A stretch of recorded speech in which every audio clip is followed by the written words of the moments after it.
वाले दिनों में मजबूरी नीतीश है, जरूरी नीतीश भी रहेंगे इस खेमे में, लोजपा आर भी रहेगी इस खेमे में। चाचा का क्या होगा? एक मजबूत लड़ाई है, मजबूत लड़ाई है, कोई नहीं है टक्कर में। मैं आपको बहुत गंभीरता से कह रहा हूं, कोई नहीं है टक्कर में। टीम और ए टीम नहीं, ये सी टीम था, सिर्फ चिराग टीम। ये किसी का बी टीम नहीं था। चिराग जी के पास एक विजन था कि बिहार विधानसभा चुनाव के पहले ये गठबंधन का जो गांठ है ना, वो पूरी तरह खुल जाएगा और ये बिखर के रह जाएगा, कहीं कोई टक्कर ही नहीं होगी। 225 का तो हम लोगों ने लक्ष्य रखा है। बार बार चिराग पासवान ये कहते रहे कि जो है वो मोदी के हनुमान हैं, लेकिन ऐसा प्रतीत हो रहा था कि शायद नीतीश के दबाव में मोदी जी और पूरी भाजपा का केंद्रीय नेतृत्व दूसरी तरफ देख रहा था। लेकिन नीतीश कुमार जो है he is losing control over himself. कहीं किसी तरीके का बेतुके बयान दे देते हैं, राष्ट्रगान के दौरान कोई एक्टिविटी उनकी ऐसी हो जाती है, किसी महिला को पकड़ करके मंच पे कांधे से पकड़ करके उसको सीधा करने लगते हैं। एक मैसेज जो है दूसरे तरीके का जा रहा है। और आप तेजस्वी यादव के बयान को आप सुनते रहे कि बिल्कुल अब जो है, देखिए विपक्ष के पास अब मुद्दा नहीं, तो मुद्दा तो आप दे रहे हैं ना। नहीं, विपक्ष के पास, मैं कह रहा हूं ना कि बिहार में मुद्दा विहीन विपक्ष हो गया।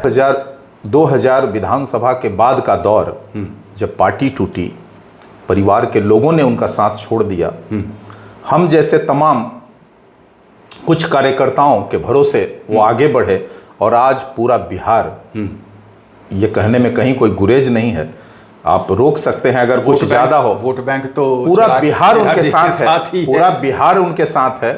और इसी बात को लेकर उन्होंने अभी इच्छा भी जाहिर की। तो नमस्कार मित्रों, द पॉलिटिकल पंडित में एक बार फिर से आपका बहुत बहुत स्वागत है। और आज हमारे साथ हमारे स्टूडियो में मौजूद हैं बहुत खास मेहमान।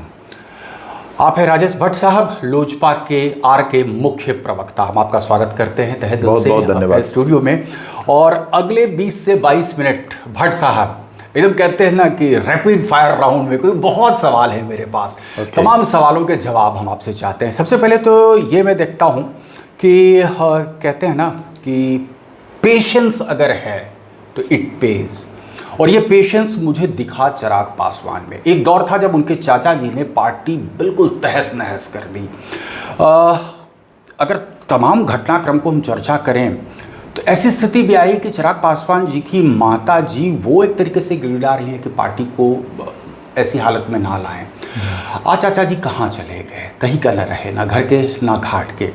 बार बार चिराग पासवान ये कहते रहे कि जो है वो मोदी के हनुमान हैं, लेकिन ऐसा प्रतीत हो रहा था कि शायद नीतीश के दबाव में मोदी जी और पूरी भाजपा का केंद्रीय नेतृत्व दूसरी तरफ देख रहा था।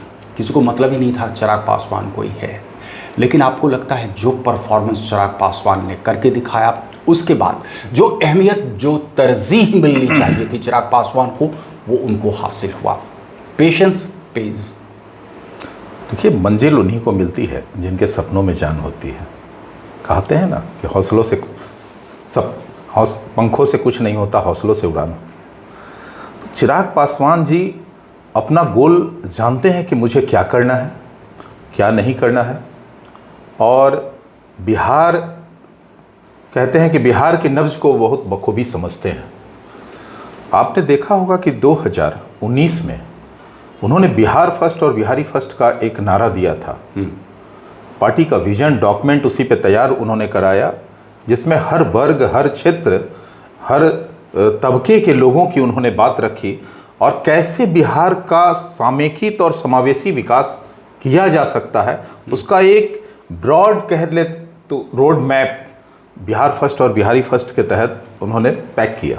और आप देख रहे होंगे कि हाल के दिनों में बहुत सारे जो नई पॉलिटिकल पार्टीज फ्लोट हुई हैं, कहीं ना कहीं वो उस एजेंडा को ग्रैब करती हुई नजर आ रही है। बिल्कुल, मैं यही कहना चाह रहा था। मैं किसी का नाम नहीं लेना चाहता हूं, लेकिन कई बातें, मिलती जुलती बातें जब सुनने को मिलती है तो मुझे भी लगता है कि हमारे नेता के पास एक विजन है जिसको लोग फॉलो कर रहे हैं। ये हमारे लिए एक सुखद अवसर है और खुशी की बात है।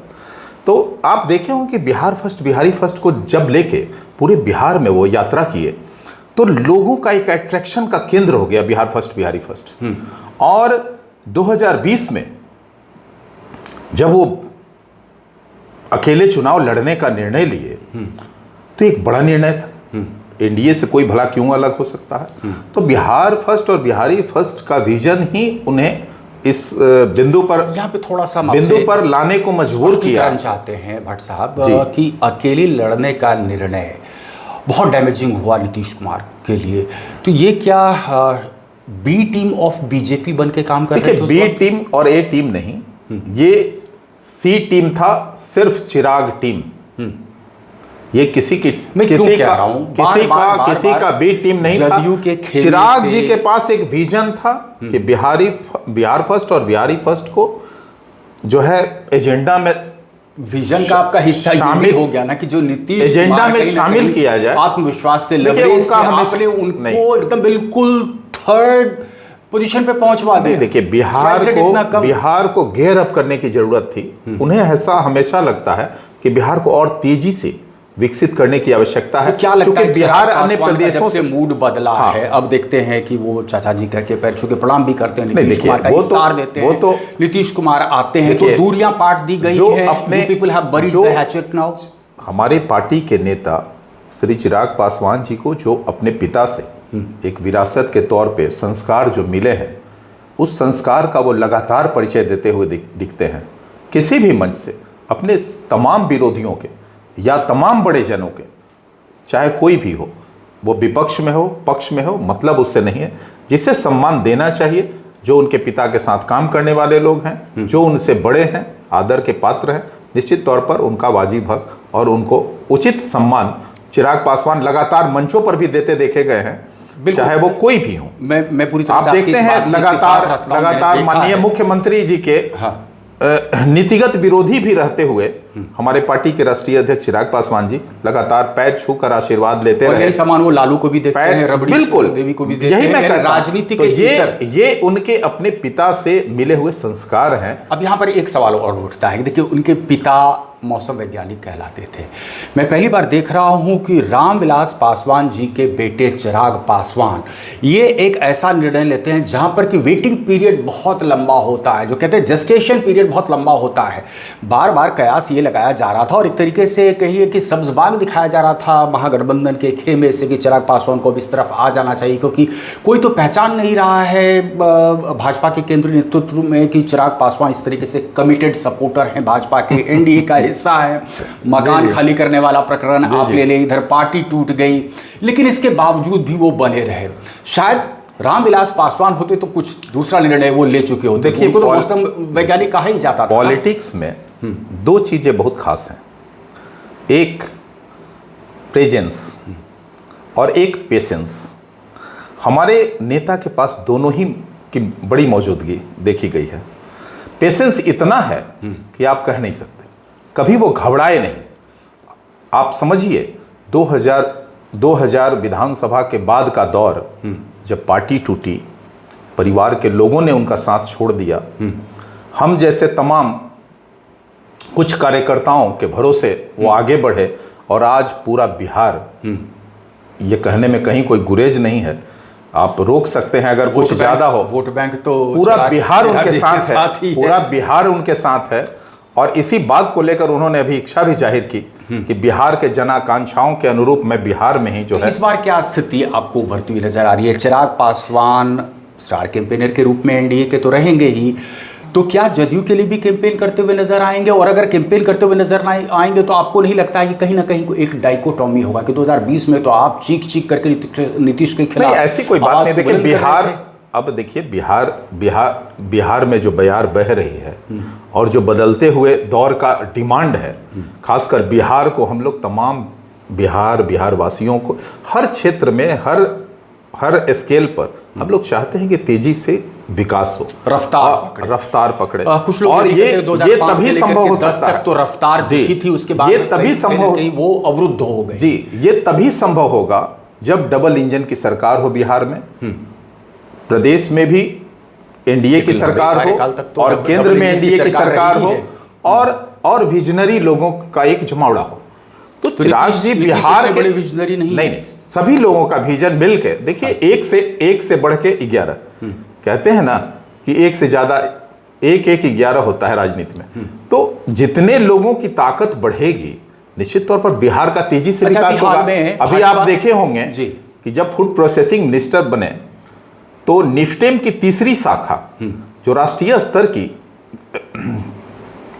जो है विभाग है, निफ्टेम की तीसरी शाखा बिहार में खुलना वो चिराग जी के मेहनत का ही प्रतिफल है। चिराग जी ने स्पेशली फूड प्रोसेसिंग के उस यूनिट को बिहार में लाने का प्रयास किया और आज बिहार के हाजीपुर में उसका जमीन भी चिन्हित हो गया है, अब निर्माण कार्य शुरू होने जा रहा है। तो आप समझ सकते हैं कि बिहार का विकास कई मायनों में संभव हो। अभी मखाना बोर्ड की स्थापना हुई, चिराग जी की लगातार मांग रही है, चुनावी साल है, कई ऐसे मांगों को अब अमली जामा पहनाते हुए एनडीए की सरकार में देखी जा रही है। एक ये चिराग जी का विजन था। अभी हाल में एक बात और भी कहना चाहूंगा, आपको रोकना चाहूंगा कि अभी सीता मंदिर की बात हुई, अभी घोषणा हुई, अभी कैबिनेट ने भी घोषणा की। ये लगातार हमारे नेता ये उठा रहे, हमारे नेता राष्ट्रीय अध्यक्ष चिराग पासवान जी लगातार इस बात को कहते थे कि रामलला के मंदिर जो अयोध्या में निर्माणाधीन था तब, उसी अनुरूप यहां भी जो है बिहार में भी सीता माता का मंदिर, भव्य मंदिर हो और एक राम सर्किट बनाने की योजना, लगातार ये उनकी मांग होती रही, हम हमेशा मंचों से उठाते रहे।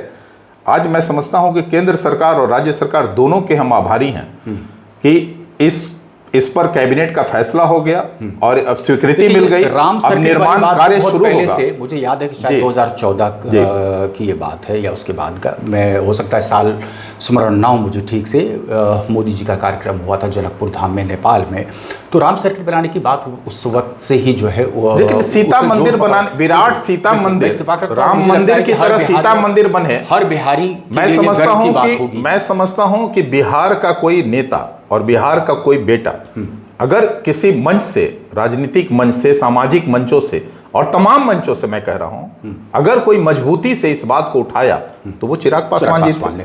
और एक सवाल यहां पर और लाजमी है, हम थोड़ा सा राजनीति पर ज्यादा आपसे सवाल करना चाह रहे हैं कि भाजपा की तरफ से एक नारा आया 20-25 225, बिल्कुल पूरा एनडीए का कुनबा इंटैक्ट रहेगा तभी ये हासिल हो पाएगा। देखिए 28 अक्टूबर को एक अन्य मार्ग में माननीय मुख्यमंत्री जी के नेतृत्व में एक एनडीए की बड़ी बैठक हुई थी जिसमें मैं भी शामिल था अपने पार्टी की ओर से, और उसमें यह संकल्प लिया गया कि हम एनडीए की सरकार चला रहे हैं, लेकिन कैसे और ज़्यादा बेहतर समन्वय बने, बूथ स्तर तक कार्यकर्ताओं में कोई विरोधाभास ना रहे, संघर्ष की कोई स्थिति ना रहे। ये कोऑर्डिनेशन कमेटी, तो ये कोऑर्डिनेशन कैसे ज्यादा से ज्यादा, ये मीटिंग्स आपकी हो रही है लगातार, बिल्कुल लगातार हो रही, उसी की बात मैं बात कर रहा हूं। की स्थिति में कई बार हमने देखा है कि एकाएक नीतीश फैसला ले लेते हैं, कहां से उनका विवेक जगता है। तो ये एक बड़ा फैसला माननीय मुख्यमंत्री जी का था कि हम बेहतर समन्वय के लिए काम करना पहले से शुरू कर दें। तो एक साल पहले आप समझ सकते हैं एक बड़ा विजनरी उन्होंने स्टेप लिया है, और एनडीए की तमाम बैठक आप देख रहे होंगे, हम भी पार्टी के मुख्य प्रवक्ता के नाते बिहार के कई जिलों में एनडीए का संयुक्त प्रेस वार्ता को संबोधित करने का मौका मिला, तो वहाँ देखने को मिला कि पत्रकारों से जो बातें मेरी हुई उसमें उन लोगों ने इस बात को स्वीकारा कि इसका परिणाम जो है बहुत ही पॉजिटिव आने वाला है और बिहार की राजनीति को बहुत प्रभावित करेगा। दूसरी बात यहाँ पर एक सवाल और, उसके बाद हमारे तमाम प्रदेश अध्यक्षों का भी दौरा तमाम जिलों में हुआ जी। तो ये 40 जिला को जो हम लोगों ने टारगेट, कोऑर्डिनेशन परफेक्ट है, ये कोऑर्डिनेशन बूथ स्तर तक अभी जो परफेक्शन आ रहा है। अब मेरे सवाल का दूसरा हिस्सा थोड़ा सा आप सुन लें। हाल के दिनों में आप देखे होंगे कि ना सिर्फ सत्ता के गलियारे में, राजनीति के गलियारे में ये चर्चा ये आम है कि नीतीश कुमार जो है he is losing control over himself. कहीं किसी तरीके के बेतुके बयान दे देते हैं, राष्ट्रगान के दौरान कोई एक्टिविटी उनकी ऐसी हो जाती है, किसी महिला को पकड़ करके मंच पे कांधे से पकड़ करके उसको सीधा करने लगते हैं। एक मैसेज जो है दूसरे तरीके का जा रहा है, और आप तेजस्वी यादव के बयान को आप सुनते रहे कि बिल्कुल अब जो है, देखिए विपक्ष के पास अब मुद्दा नहीं, तो मुद्दा तो आप दे रहे हैं ना। नहीं, विपक्ष के पास, मैं कह रहा हूं ना कि बिहार में मुद्दा विहीन विपक्ष हो गया है। मुद्दा तो आप दे रहे हैं ना, अगर नीतीश कुमार की तरफ से ये कोई विषय नहीं है ना, ऐसे बयानबाजी, ये कोई राजनीतिक विषय नहीं है। आप एक वरिष्ठ पत्रकार हैं, ये राजनीतिक विषय है क्या? नहीं, मुझे बताइए, मैं वरिष्ठ पत्रकार हूं, एक वोटर, मैं कह रहा हूं कि माननीय मुख्यमंत्री जी की कार्य क्षमता और कार्यशैली पर कोई प्रश्न है क्या? मुझे बताइए मैं एक पत्रकार हूं, मैं एक वोटर भी हूं। जब वोटर के होने के नाते मैं वोट डालूंगा, क्या ये मैं नहीं देखूंगा कि मेरा वोट किसको जा रहा है, क्या वो निर्णय लेने की क्षमता उसमें बिहार भी गई या नहीं? आपसे मैं जानना चाहता हूं कि 2000 पहले का बिहार और 2025 का बिहार, क्या वो बदलाव नहीं दिख रहा है? एक दूरदर्शी नेतृत्व, जो गति होनी चाहिए थी वो गति, एक दूरदर्शी नेतृत्व के तहत जो विकास बिहार का होना चाहिए था, भाई उस समय सड़कें नहीं थी, मूलभूत सुविधाओं का घोर अभाव था।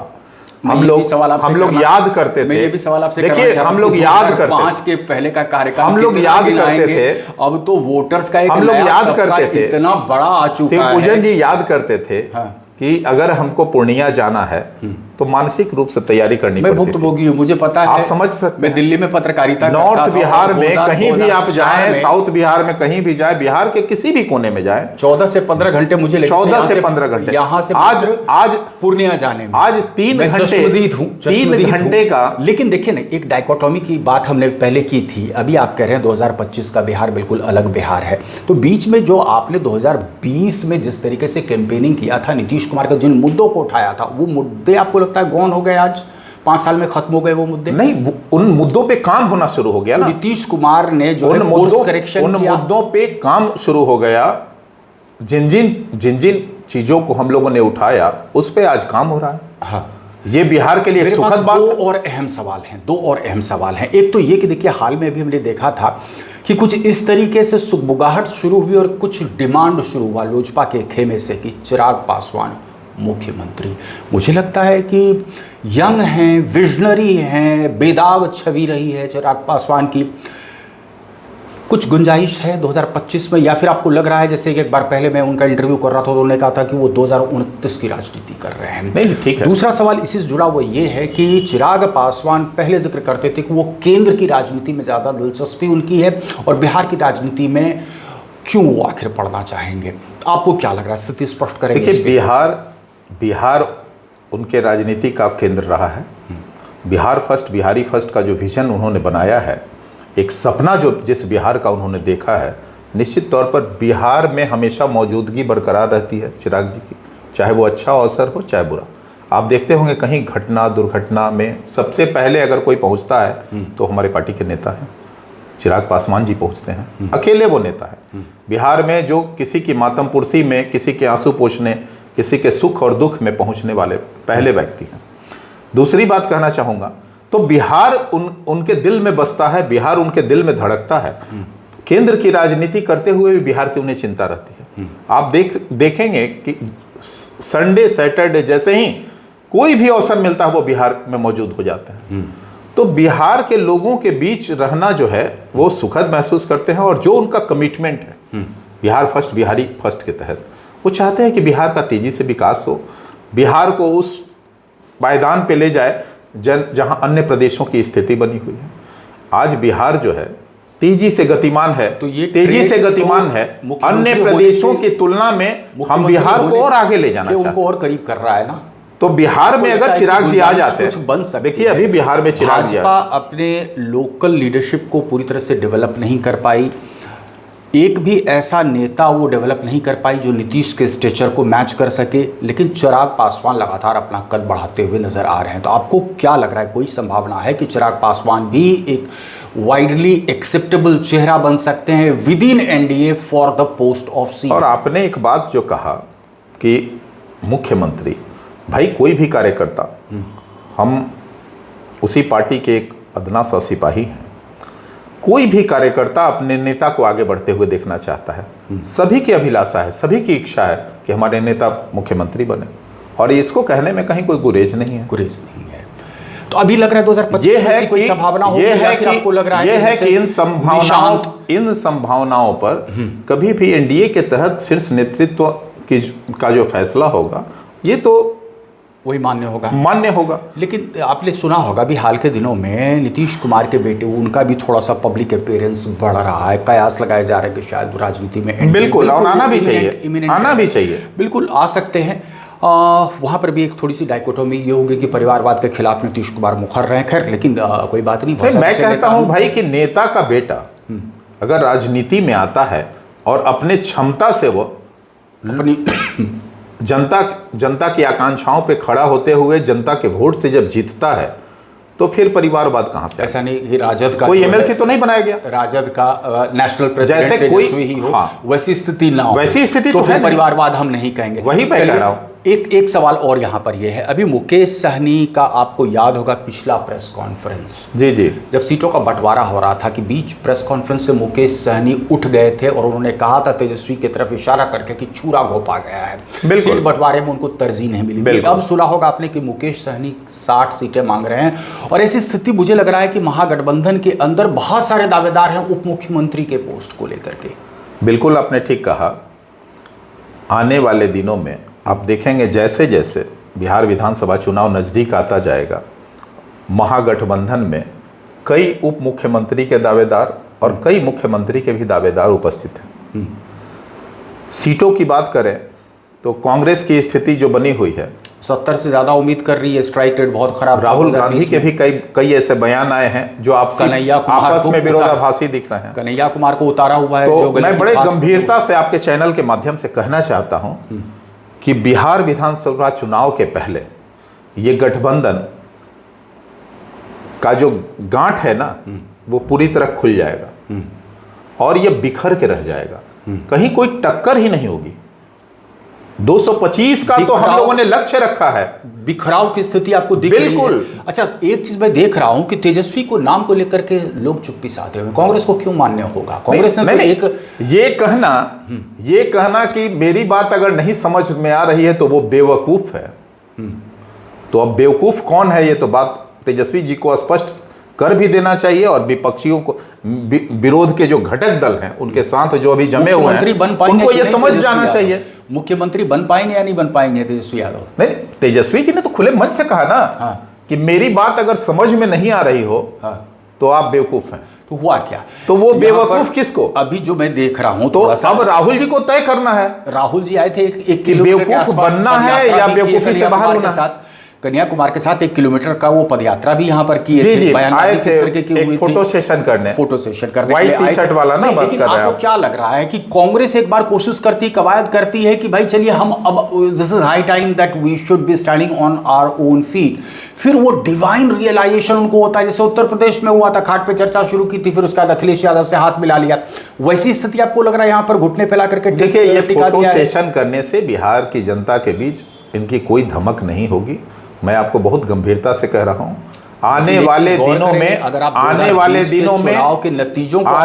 दिनों में शिवपूजन जी, मैं आपको बहुत गंभीरता से कह रहा हूं, ये जितने भी विपक्ष में घटक दल हैं सब आपस में इंडिपेंडेंट लड़ने को तैयार हो जाएंगे। अभी सीटों पे ही सीट प्रवल शुरू है। प्रशांत किशोर को लेके क्या कहते हैं? किस मतलब कहते हैं सेधमारी किसकी वोट्स में करेंगे वो ज्यादा? देखिए, बिहार की जनता है, 10% बिहार की जनता है, 10% वोट ले आया था बिहार की जनता है। हाँ। देखिए, उपचुनाव अलग चीज है, मुख्य चुनाव अलग चीज है। बिहार की जनता राजनीतिक तौर पर बहुत समझदार है और जनता ही लोकतंत्र में जनार्दन है। जनता सब कुछ जानती है और देखिए, चुनाव लड़ना किसी को कोई रोक नहीं सकता है, लोकतंत्र में तो सबको अधिकार है।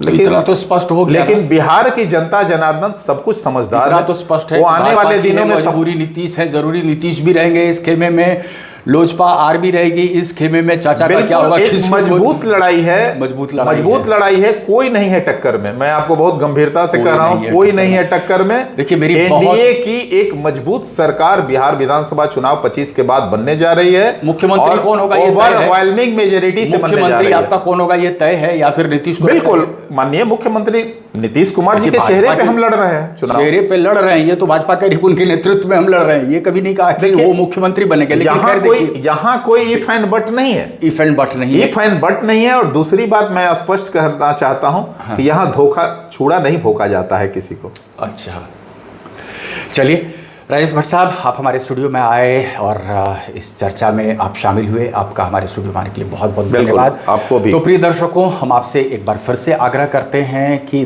द पॉलिटिकल पंडित को आपने अभी तक लाइक, सब्सक्राइब और बेल आइकन को प्रेस नहीं किया है तो आज ही कर लें। आपसे गुजारिश करते हैं कि इस चैनल को ज़्यादा से ज़्यादा आप शेयर करें।